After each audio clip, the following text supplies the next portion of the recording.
All right. Good morning, everyone. My name is Adam Odesser. I'm director of the Dr. Stuart Lessons Israel Action Center at the Jewish Community Relations Council of Greater Washington. I'd like to thank you all for joining us today for this really truly timely webinar.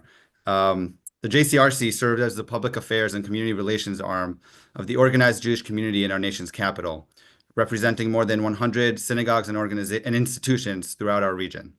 A key component of our work is at the Israel Action Center here is to empower, educate, train, and mobilize our community to engage with and advocate for Israel. And this continues to be especially critical during the current moment we are in. As we speak today, there are ongoing negotiations for a hostage deal that will hopefully bring home the remaining 100 hostages taken by Hamas on October 7th, 2023, and still held in Gaza, alive and dead, hopefully back to their families. There have also been many developments in the region over the last few weeks or even the last few days. So I am happy to pass it over to JCRC's Israel co-chair, Larry Haas, who is also a senior fellow for U.S. foreign policy at the American Foreign Policy Council, to introduce our speaker and moderate today's conversation. Larry, the screen is yours. Thank you. Thank you, Adam. That's a sign of the times. The screen is mine. Used to say the floor is yours, but we're in an online world, so the screen is mine. So thank you, Adam, and thanks for everybody for being here today. Okay, this is what we're going to do. I'm going to offer a few minutes of framing remarks about events in the region. Then I'm going to introduce our very distinguished speaker today. I will begin the conversation with her with a question or two, and then I will move as quickly as I can to questions from all of you. You can really start now using the Q&A feature of Zoom and begin populating with whatever it is you'd like to have our speaker discuss. We are going to go as long as there's interest in continuing to talk, but no more than an hour. So let's get going now. Okay. Ladies and gentlemen, on Tuesday, November 26th, just a little over 3 weeks ago, you and others who care about Israel and its challenges in the Middle East were probably mostly focused on two things. In Gaza, first, will we get a hostage deal? How will the war end? What will replace Hamas to govern Gaza? And how will Israel remain involved on the ground? And second, with regard to Hezbollah, how long will the Israel-Hezbollah ceasefire last? How much has Israel degraded Hezbollah's capacity? And what's next for Hezbollah and Israel in southern Lebanon? You probably were not focused on Syria, where Bashar Assad continued to rule with an iron fist for the 24th straight year.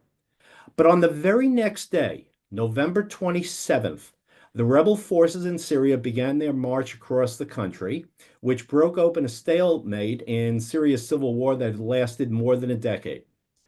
3 days later, the rebels captured Aleppo. 5 days after that, they captured Hama. And on December 8th, less than 2 weeks after they began their push, they stormed into Damascus and toppled Assad and ended the Assad dynasty that had begun with his father more than 50 years ago. Now, why should those of us who care about Israel care so much about these latest developments in Syria? Yes, the Assad dynasty was a bitter adversary of Israel. But more importantly, Syria has been the closest regional ally of Iran and its genocidal Israel-hating regime in Tehran. And with its influence in Syria, Iraq, and Lebanon, Iran essentially had created what was known as a land bridge that extended from Iran all the way to the Mediterranean Sea. And through Syria, Iran funneled weapons to Hezbollah in Lebanon. Now, Assad is gone, and there's no reason to think the rebels who are now in charge will be close allies or allies at all with Iran. If you think about the events of recent months in Gaza, in southern Lebanon, and now in Syria, you see how much Iran and its so-called axis of resistance, which includes Hamas and Hezbollah and its other terrorist proxies, have been weakened. Now, think about it this way. On October 8th, 2023, the day after Hamas slaughtered 1,200 Israelis in barbaric fashion, Israel was reeling, and we all remember it at the time. Today, Israel is on the march, and it's Iran and its proxies that are reeling. And here in the United States, we're about to have a new president, a president with dramatically different views than our current president about Israel and Iran and other challenges in the region. So, lots to talk about. And we are very fortunate to be able to discuss it all with Dana Stroul. Dana is Director of Research and Senior Fellow at the Washington Institute for Near East Policy. And for those of you who do not know the institution, it's a marvelous place of people with big brains and deep knowledge and extensive experience in the region. From 2021 to 23, Dana was Deputy Assistant Secretary of Defense for the Middle East, which means she was the Pentagon's top civilian official with responsibility for the region.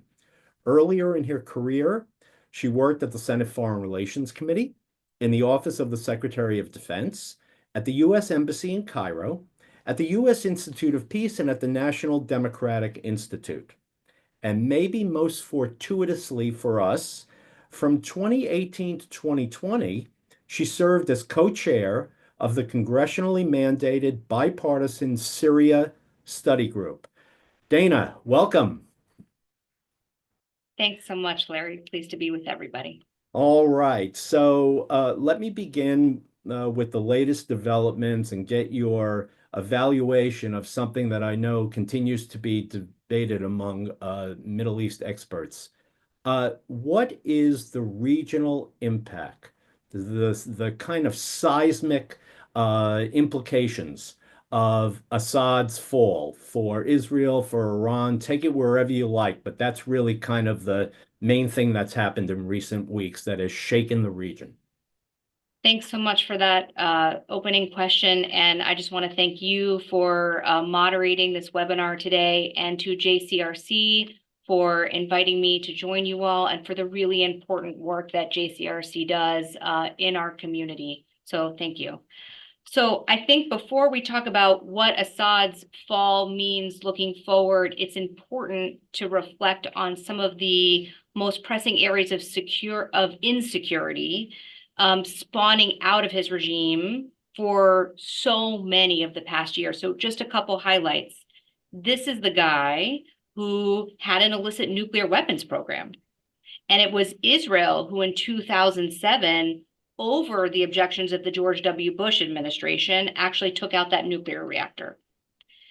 This is the guy who let hardened jihadists, associates of al-Qaeda, out of his prisons in 2003 when U.S. forces were in Iraq, and allowed them to cross from Syria over the Syrian border into Iraq to kill U.S. forces, and that was a major contributor to the civil war and the rise in al-Qaeda in Iraq that we saw, that left maimed, injured, and dead so many young U.S. men and women in Iraq.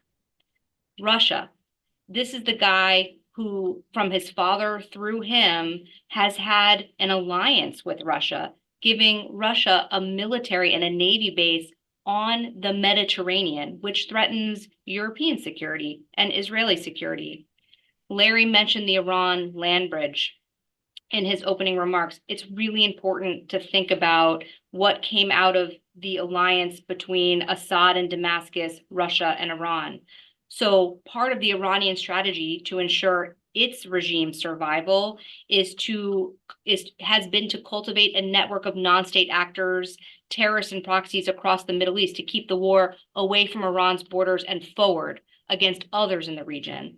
And so Iran has done this by using the land and the airspace of Iraq and Syria to supply, arm, and train Hezbollah, as well as a constellation of militias in Iraq and Syria. And of course, we now know how much Iranian training and funding and weapons got to Hamas in Gaza, enabling Hamas to perpetrate the October 7th attack. Hezbollah has been the major check on Israel's ability for a long time to contemplate what it might do to protect itself because of the unprecedented number of sophisticated weapons, missiles, attack drones that Hezbollah has. How did Hezbollah get all of that? Through its training and resupply across Syria. And Assad was the one state ally of Iran in the Middle East who enabled all of that proliferation of weapons and terrorist know-how to get to Hezbollah and all of these non-state actors. Then let's talk about the chemical weapons program. This is a guy who had an extensive chemical weapons arsenal. We know that he used it on his own people, but he could have easily decided to turn it on any other in the region. And of course, that was a threat to Israel as well. There was an attempt to negotiate diplomatically with Russia and an international organization in 2013 under then President Obama to get those chemical weapons out of Syria. But we know that he never actually lived up to his side of the deal.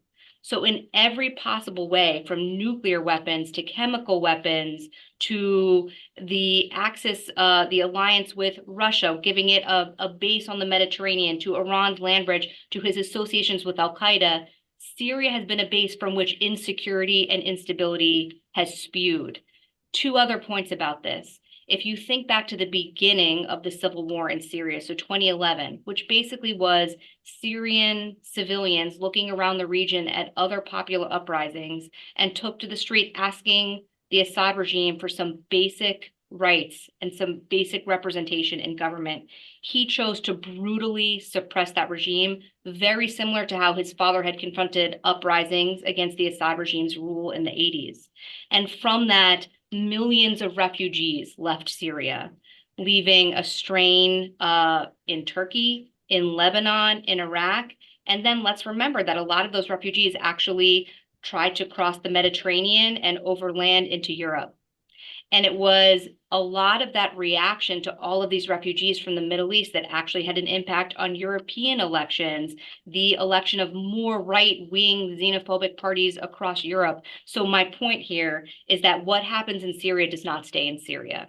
It has global impact, both in the region, in Europe, and in the United States. And speaking about the United States, it was in Syria that ISIS started. Why did ISIS start in Syria? Out of the local grievances and the underlying drivers of conflict coming from Assad's brutal rule. And it was from Syria and the inability of the international community or Assad or Russia or Iran to confront that growing terrorist threat that ISIS was able to move so rapidly across Syria into Iraq, take large swaths of territory, human slaves, brutality, all of that started in Syria. We still have US forces in Iraq and in Syria today fighting ISIS. Why does it matter for US security? Because if ISIS is left unattended, it will begin to rebuild its global architecture, and it is likely to try to plan attacks in Syria that could threaten US security or others. So we've now removed, or Assad actually, his backers didn't protect him, did not ensure his survival, as Larry noted only a few weeks ago. The Russia-Iran-Assad axis is broken. And I think that tremendously resets the table of security in the Middle East and opens space to reimagine what a more stable Syria could look like, one in which we're able to work to clean up the residual ISIS and Al-Qaeda remnants that remain, what it means for Iran for its land bridge to be decimated and destroyed, the narrative that Russia actually didn't ensure Assad's survival. The United States generally has viewed Russia as a spoiler and an aggressor. And now we actually have Russia on its back foot and Iran on its back foot. And again, that axis with Damascus broken. So I think one cannot underestimate the tremendous regional impact of the fall of Assad, what opportunities that presents now going forward, but also just the very high risk nature that we're probably on page 5 of chapter 1 of a very long book about what is to come in Syria. You made reference to the fact that Syria was the one state ally, as opposed to a terrorist group ally, the one state ally of Iran and the central role that it played. So let me just follow up by asking you to sort of look at the world through the eyes of the Iranians. It wasn't too long ago. They've got a growing association with not just Russia, but actually China. And there's this kind of axis of authoritarianism that was growing, including the North Koreans. And now you've got Hamas decimated. You've got Hezbollah, largely weakened, and the explosion of the loss of Assad, the loss of the land bridge. How much is Iran reeling these days, just in contrast to how much it was in the ascendancy just months ago? It's a great question. And I think the calculation of how vulnerable Iran is and how much it's reeling at this point will be a central point of discussion in the incoming Trump administration as it thinks through development of its policy toward Iran. So a few reflections on where we are at this point in time. Iran has largely had three elements, a triad of how it sought to basically protect its regime's survival and its influence. The first is its nuclear weapons program. The second is its ballistic missile and then extensive ballistic missile arsenal and its drone program. And number three is its terrorist network. So exactly what Larry mentioned, Hamas, Hezbollah in Lebanon, the Houthis in Yemen, the militias in Iraq and Syria. All of that is Iran's way of preventing a conventional confrontation, so military to military confrontation that could jeopardize the stability of the regime. This is not a democracy. What is the supreme leader of Iran most concerned about? His own survival and the survival of the Islamic Republic of Iran.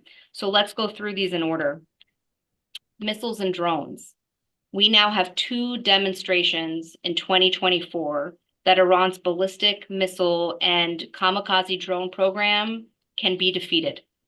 The first is April of 2024, when Iran launched a complex attack against Israel. There were waves of drones, then cruise missiles, and then ballistic missiles. And you all may recall what was just a remarkable night between April 13 to April 14, when the US and Israel together put together an international air defense coalition that included Europeans and Arab militaries all working together in a coordinated military fashion to take out almost all of Iran's drones and cruise missiles before they ever reached Israel, allowing the Israeli defense forces to only focus on the ballistic missiles. So if I were in Iran, I would think, well, this was one of the ways in which I intimidated everyone into not challenging me. We've now demonstrated that through coordinated multilateral military cooperation, including with Israel, that this is all can be defeated. And then the next demonstration we have is actually this past September when Iran launched another direct attack on Israel. And it learned from April 13th that by having the drones and cruise missiles, which are slower moving than the ballistic missiles, it actually gave Israel time to plan. So this time Iran only resorted to ballistic missiles and sent 180 at Israel. So no time for the region to participate in the defense because ballistic missiles aren't passing through the airspace of other countries. And Israel, again, defeated the majority of the ballistic missile attack with some support from the US military and ships off the Israeli coast. So Iranian ballistic missiles and drones can be attacked. The threshold of fear, the fear barrier has been lowered. Then let's talk about the terrorism. Hamas, we now have Israeli officials, in addition to US officials, saying that Hamas is militarily dismantled and is not capable of launching another October 7th style attack. Hezbollah, I will just say from my years in the Pentagon, we did not plan for a situation in which all of the senior leadership of Hezbollah would be taken out. This much of Hezbollah's weapons caches would be taken out, and so many of its mid-level commanders, so the entire command and control of the organization, general popular frustration in Lebanon with Hezbollah, who's basically had a veto on the trajectory of the Lebanese society and government and national decision-making. All of that is taken off the table. Then we've already talked about Assad and Iran's ability to continue to cultivate this network through Syria, also taken off the table. Then let's talk about the nuclear program. So as you all probably were watching the September 26th Israeli response to Iran's direct attack inside Israel, which came in 3 waves. What has been publicly reported now is that all of the air defense capabilities that Russia gave to Iran so that it could protect its critical facilities is gone. The Iranian regime is more exposed today and the elements of its power than ever before. And then finally, let me take one step back and just reflect on what Iran wants in the region is hegemony. It wants to determine the outcome of events in the region. It wants U.S. influence and U.S. forces out of the region, and it wants to existentially challenge Israel's ability to exist. Today, there, I think, is no question that Israel is existing and it's not going anywhere. The lesson for the regime in Tehran is that there's actually more forces in the Middle East today than there were before October 7th. Iran is more vulnerable, which means that as it contemplates its next steps, it will have to think about the fact that should Israel want to militarily strike again, should the Trump administration decide that military force is necessary in 2025, it will be very hard for the regime to protect itself and anything that remains of that triad in Iran. Dana, I've got some questions that are gathering here with regard to things like Turkey and Saudi Arabia, and I'm going to get to them, but I'm going to just follow up with what you just said with one final question from me. The other night, I was at a dinner with a bunch of Iran experts, and we were debating the question of the calculation in Tehran. And some were saying this was the moment because all of the other protections are gone when the Iranians are likely to try to rush to the bomb. And I said, well, maybe, but Israel seems to know everything that Iran is doing in its nuclear program, and Iran seems to know that Israel knows everything that it's doing, and it is reeling. And I do wonder whether this is the time when they're going to roll the dice and actually rush to the bomb. So I know this is a front and center issue, and I'm sure plenty of our listeners are interested in this. What is your calculation? What is your sense of the calculation in Tehran at this stage about whether they need to rush to the bomb or it's too risky to rush to the bomb or what? Well, first of all, I have to say, when I think about this question, I think about my own experience in the Pentagon and how you keep a senior leader briefed up on everything that's happening. So I think, first of all, we have to think about the Iranian regime and the supreme leader himself, who is a very aged man, and I read ailing. How much information is he able to understand at any given time? And how honest is his national security team with him about how exposed his regime and the survival of the Islamic Republic is at this moment in time?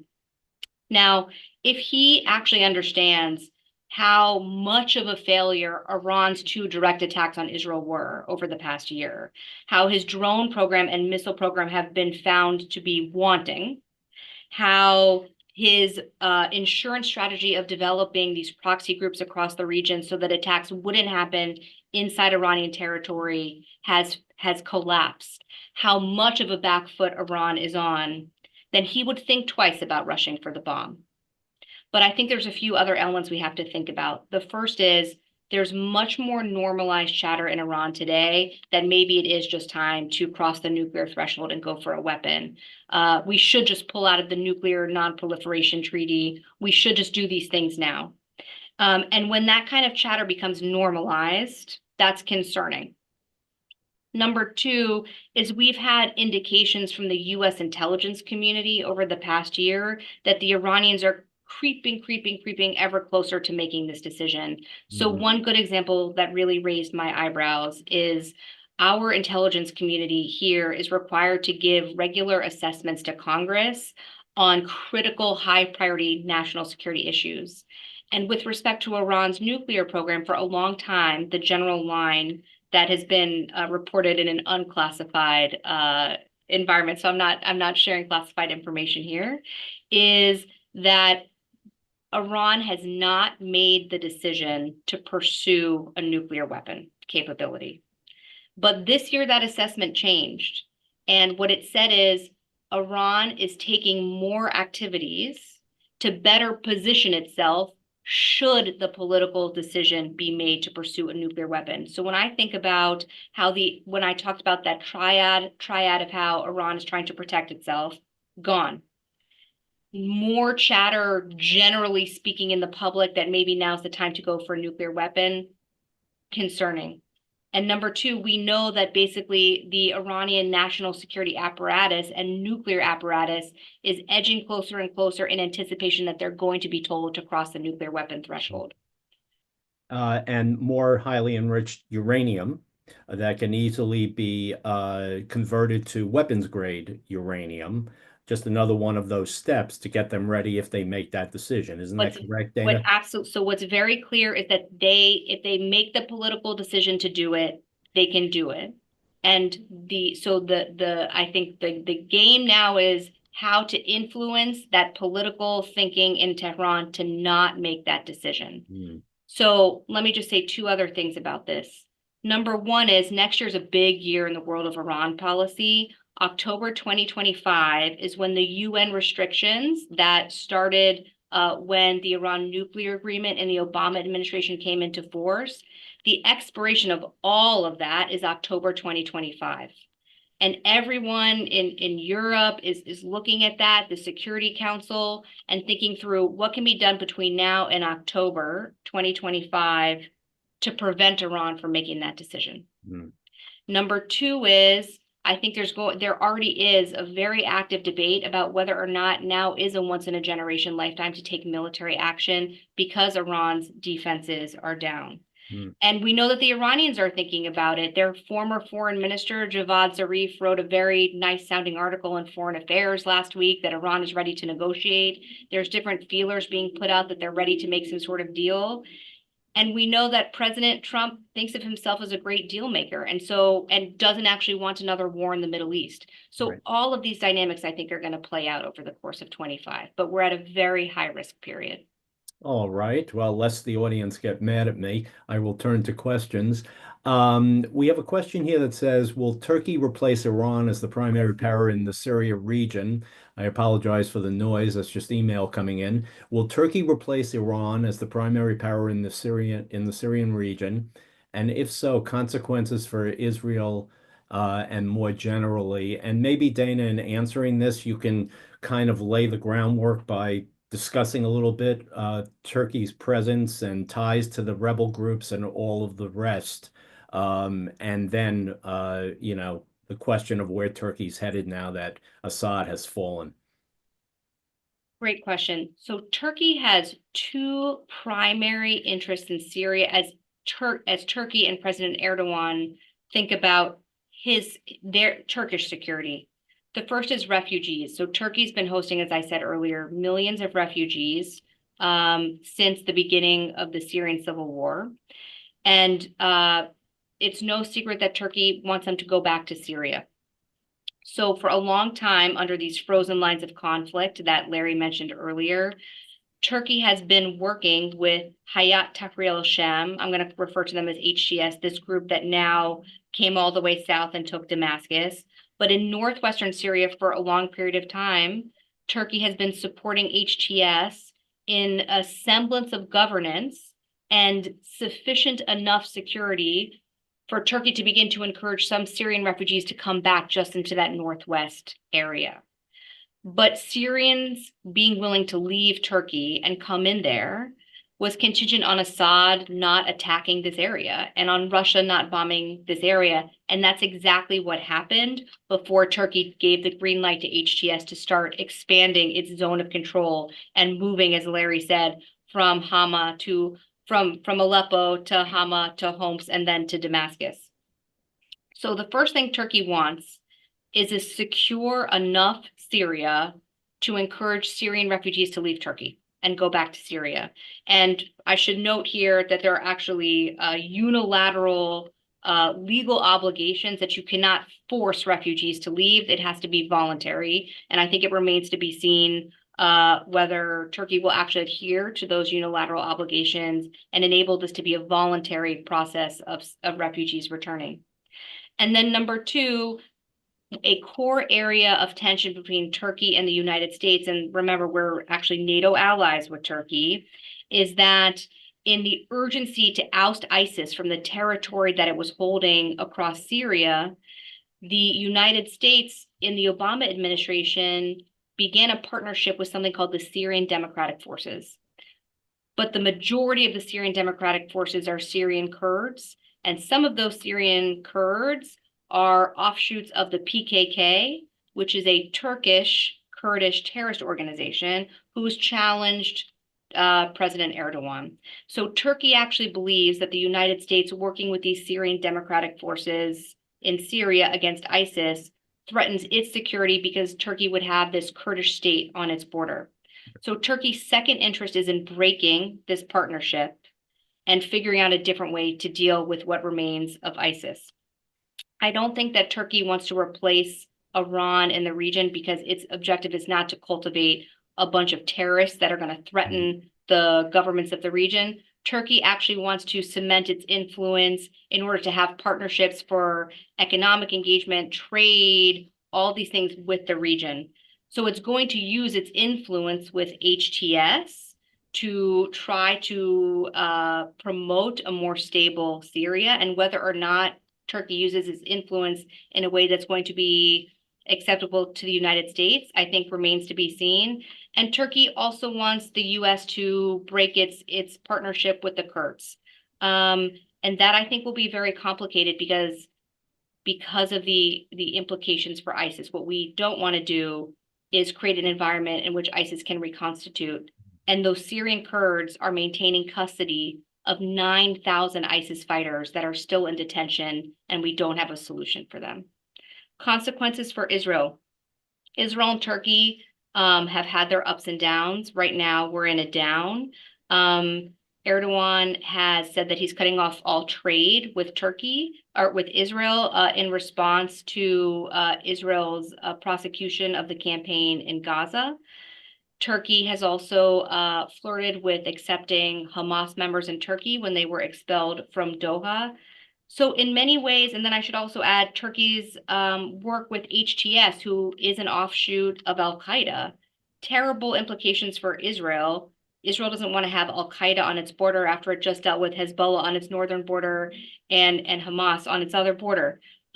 So this is going to be a very fraught space, and I think this is actually a clear area where U.S. engagement is going to be critical, both for working with Turkey, a NATO ally, and upholding the longstanding U.S. commitment to Israel's security. Okay, so before the events of recent weeks, there was another earthquake that people in Israel were hoping for, and this is in reference to a question that came in from one of our listeners, and that was the potential for an official normalization agreement between Israel and Saudi Arabia, in the sense that that would really open the floodgates to more wider Arab-Israeli peace.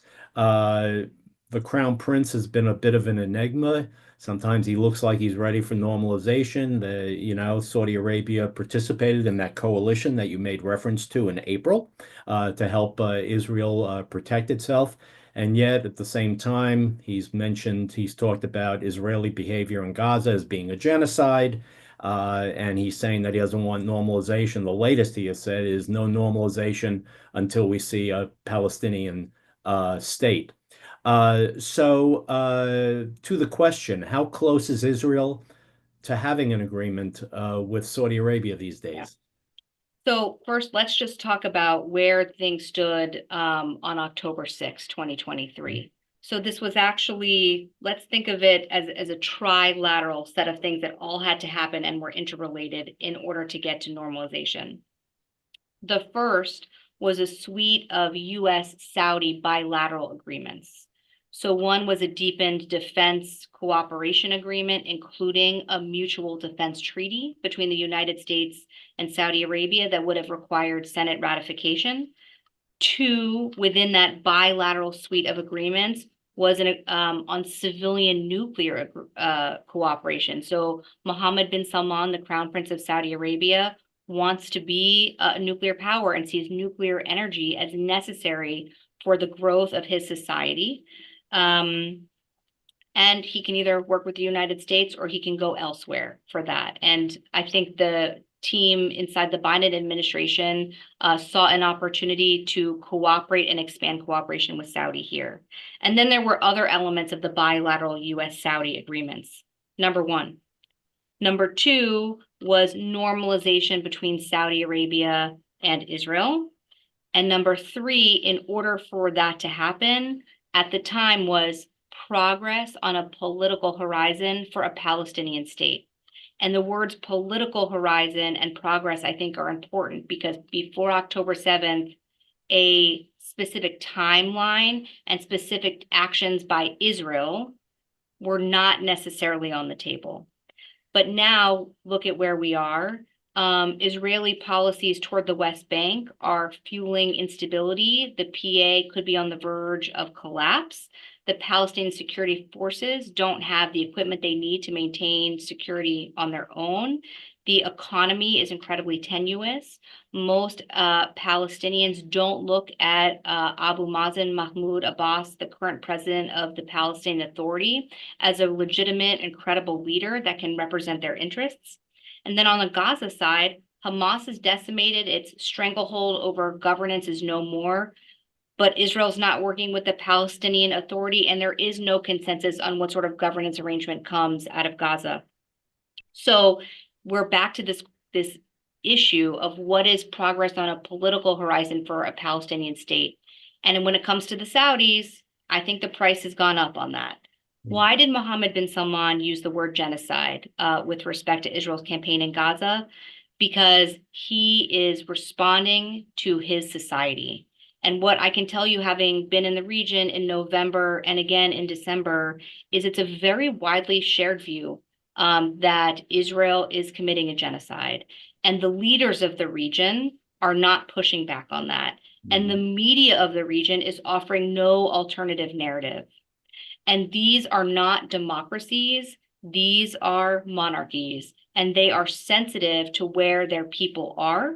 And most of them have huge demographic youth bulges. So we are talking about a lot of people in their 20s and their 30s and their 40s who are getting information from social media. And that social media is only showing images of Israeli aggression. There is no humanization of the Israeli narrative. There are no scenes of what Hamas has done in Gaza, what Hezbollah has done. It's all Palestinian suffering, Lebanese suffering, etc. So we have to look at what these leaders are saying to their own people to understand exactly where the temperature is. So going forward, what's remarkable to me is that the Saudis have not taken normalization with Israel off the table. And I think it's very clear that President Trump views the Abraham Accords agreements that his administration negotiated in his first term with the United Arab Emirates, with Bahrain, with Morocco as remarkably successful. And those agreements hold today. And it would be huge for the region, normalization, Israel security, regional stability to facilitate normalization between Riyadh and the Jerusalem. But a lot of that, I think, depends upon decision-making inside the Israeli government on what they can do on a progress on a political horizon for a Palestinian state. And there are a lot of voices right now in this governing coalition who are adamantly opposed to any of those policy adjustments.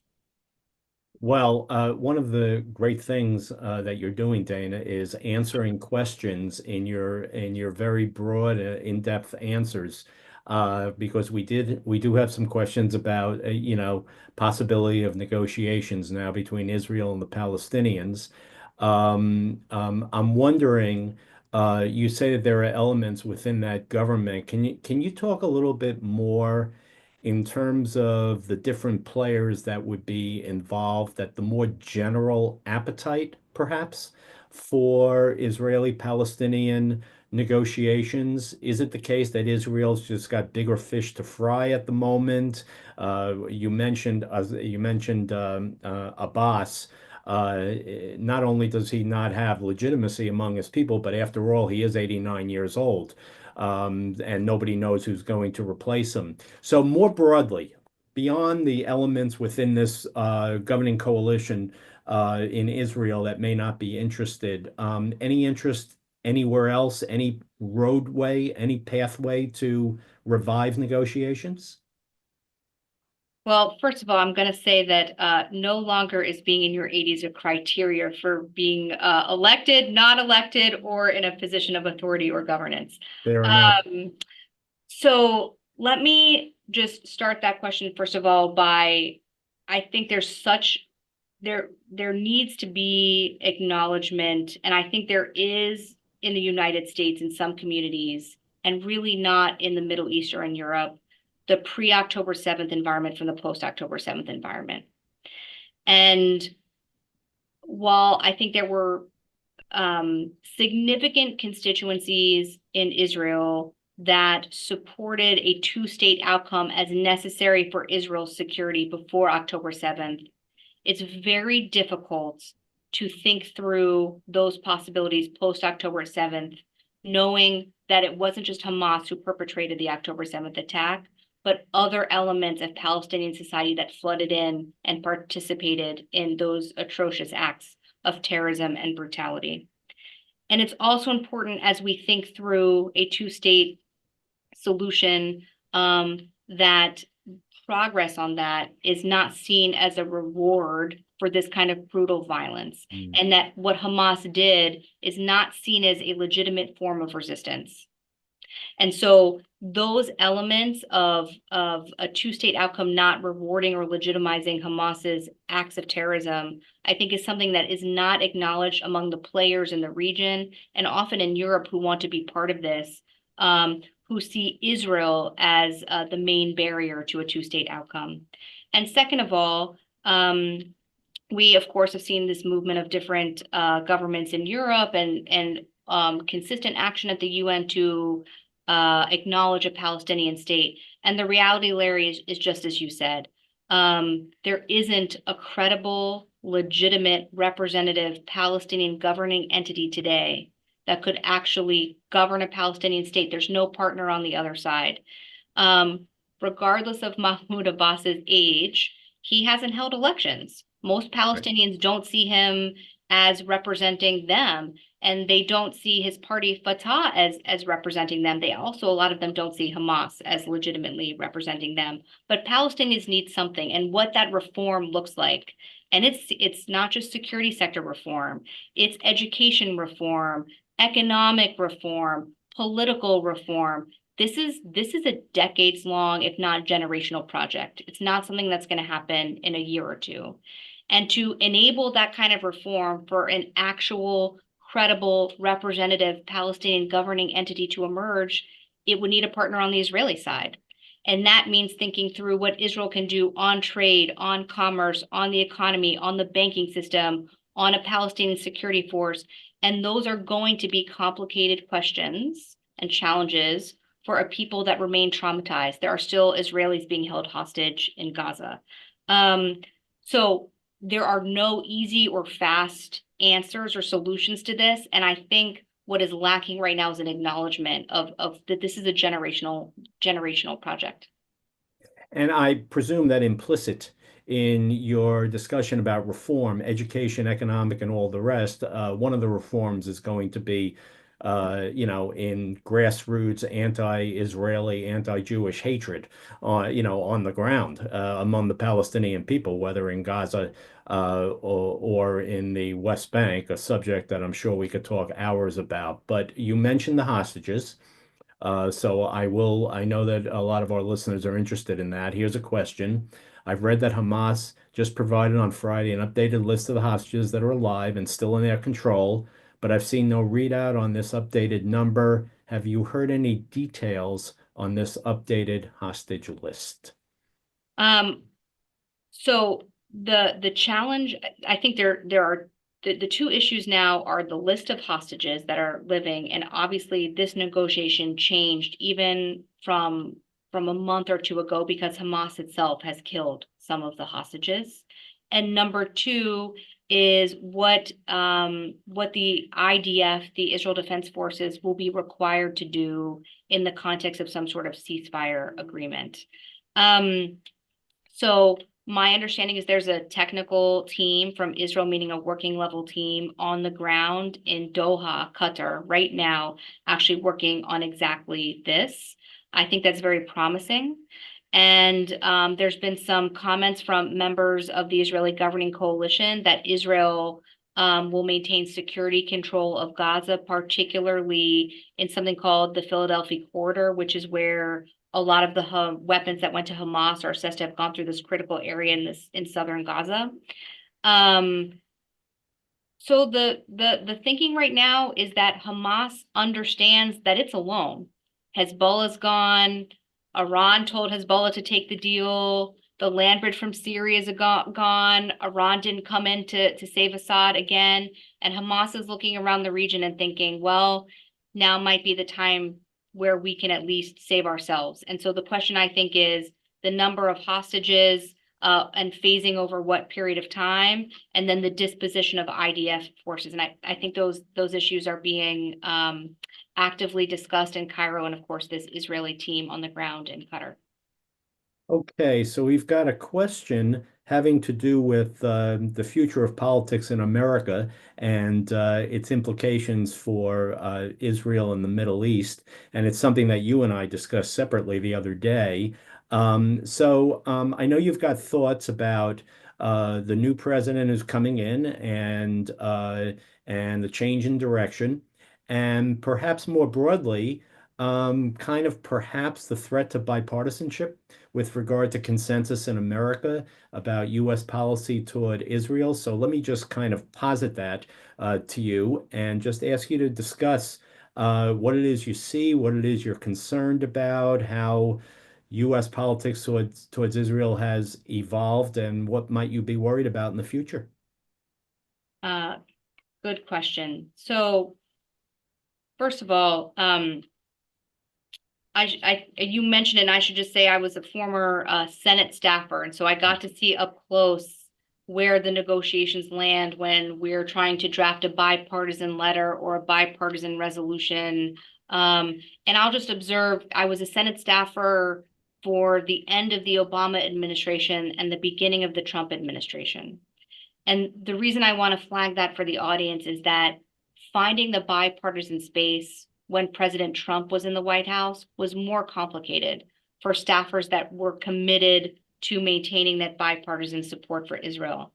And I am watching these indicators in Congress that the bipartisan wedge is growing, and it's not new. So we saw bipartisan friction over Israel in the Obama administration when then Prime Minister Netanyahu came to object to the Iran nuclear agreement.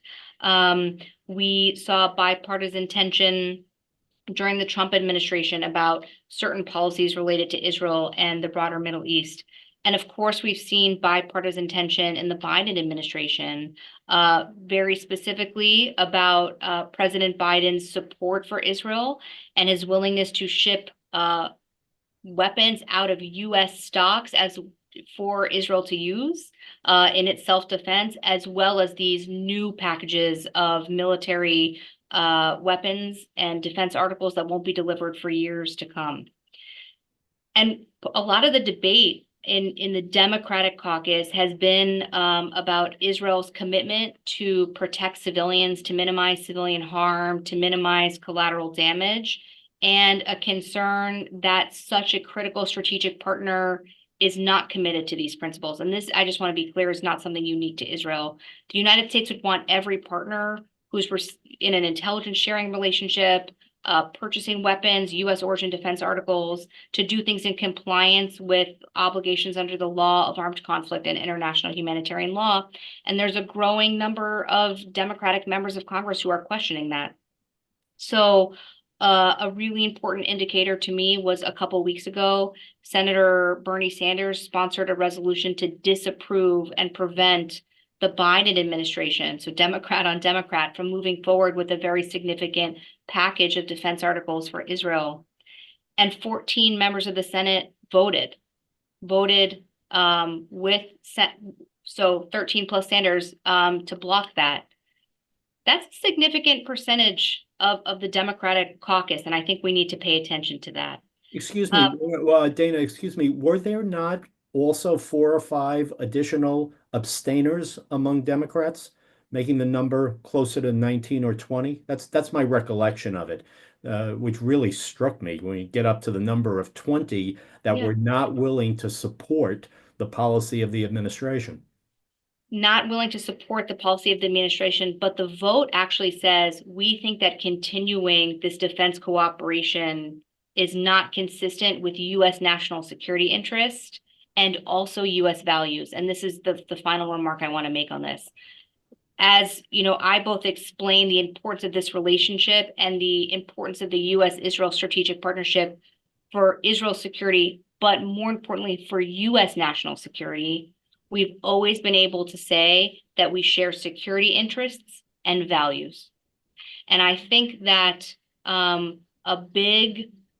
big concern that in a space that everyone really needs to pay attention to starting next year, especially when you have such a weak Palestinian Authority and no real clear consensus on what a governing entity could look like in either Gaza or the West Bank, and a governing coalition with Prime Minister Netanyahu in Israel, some of whom speak openly about occupying and annexing the West Bank, that there will be a temptation to see President Trump's administration as a once-in-a-lifetime opportunity to annex the West Bank. And if the people in the West Bank don't get equal access to Israeli services and a vote in their governance, then it will be very difficult for us to say that we still share values with Israel and the Israeli government. And at that point, I think there will be, I think the risk is a real wedge growing between Democrats and Republicans about the future of the Israel relationship. And that's when Israel's at tremendous risk. So I have a question here, and by the way, I would encourage people, if you're going to have questions, to add them now, because we're at 24 after the hour and we are going to close by 30. We have discussed a bit about internal Israeli politics, but I have a question here about the threat to Israel internally by the actions by extremist settlers, supported by extremist elements in the government against Palestinians, West Bank, actions it will cause inside Israel by Arab Israeli citizens, exhaustion of the IDF and reservists and constant duty, also the effect on the Israeli economy with reservists being on military duty. And if that's not a broad enough question, I will just add, tell us a little bit about the politics, the political implications of all of that within the United States, since you were in the administration and you were, as you just mentioned, a staffer at the Senate Foreign Relations Committee. That's a lot of issues. Yep. Okay. Let me just start with the IDF reservists in the Israeli economy. A good lens, I think, through which to view this is the, which we haven't really talked about, the ceasefire in Lebanon. So there've been enough violations by Hezbollah, and Israel has responded multiple times since this ceasefire agreement went into effect. But both sides have not said the ceasefire we're withdrawing from this agreement, it's broken, it's collapsed. And why is that? And why did Hezbollah accept an agreement that clearly advantages Israel? Because it's exhausted and it understands its weapons arsenal is diminished. It doesn't have enough foot soldiers. It doesn't have enough senior leaders. Its position of dominance within Lebanese society is jeopardized. But also, why does Israel stick in this agreement? Because it recognizes that it also has structural reasons to stay in it. One is its manpower issues. IDF reservists, Israel has never called up reservists for repeated tours of duty so consistently in the history of the Israeli state. And these are people, so we now are talking about a country that has a lot of single parent families while the other one goes and fights. Loss of income, stress on kids and grandparents.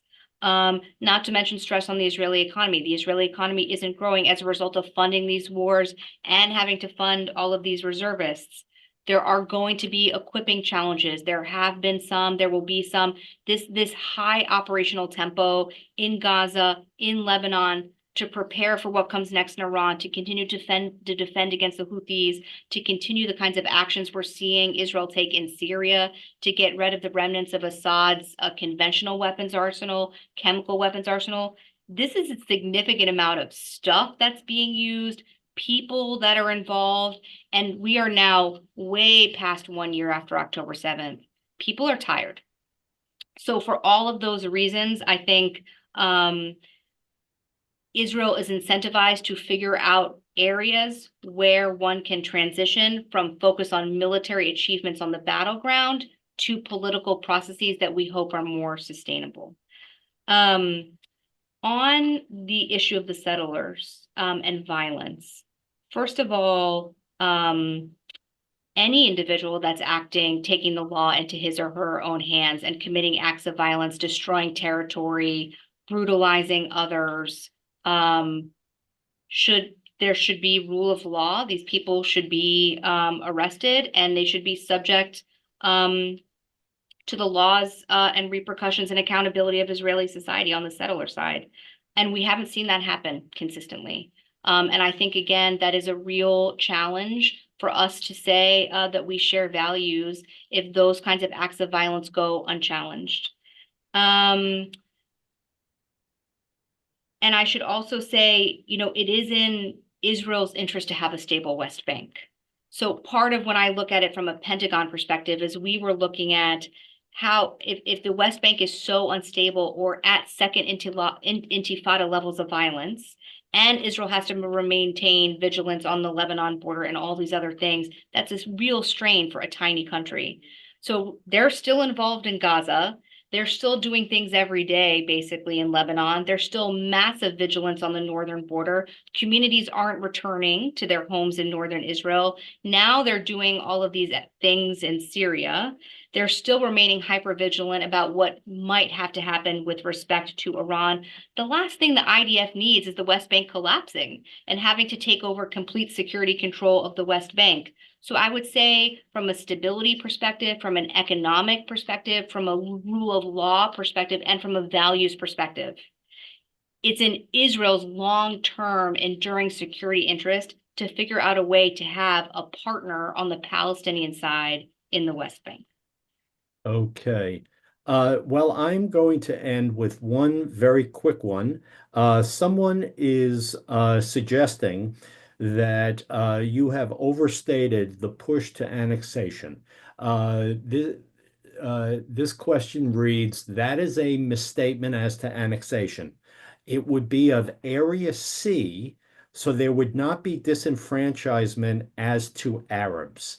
Does the questioner have a point here, or is the push perhaps that you see with this governing coalition maybe more broadly than that?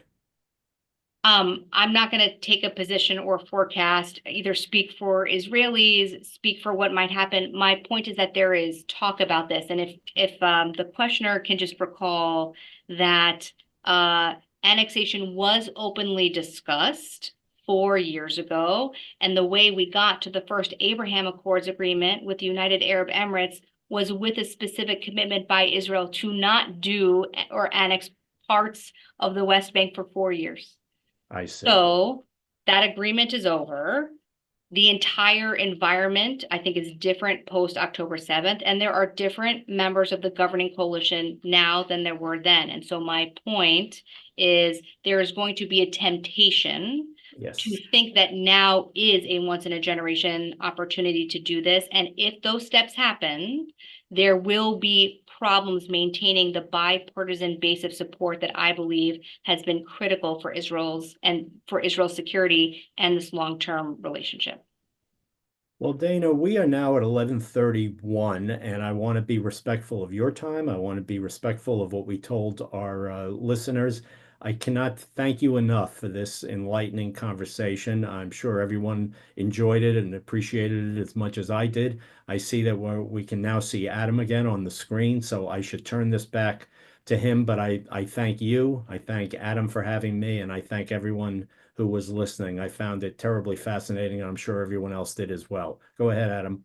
Yeah, thank you, Larry and Dana. Thank you again so much. A really fascinating conversation and a lot of information to process. So thank you both, and thank you everyone for joining. We will continue to provide updates on developments from the region, and we wanted to wish you all a happy Hanukkah and hopefully nice winter break for those who are having this break. And we will. Hopefully you will join us in future programs as well in the coming weeks. Thank you all for being here with us.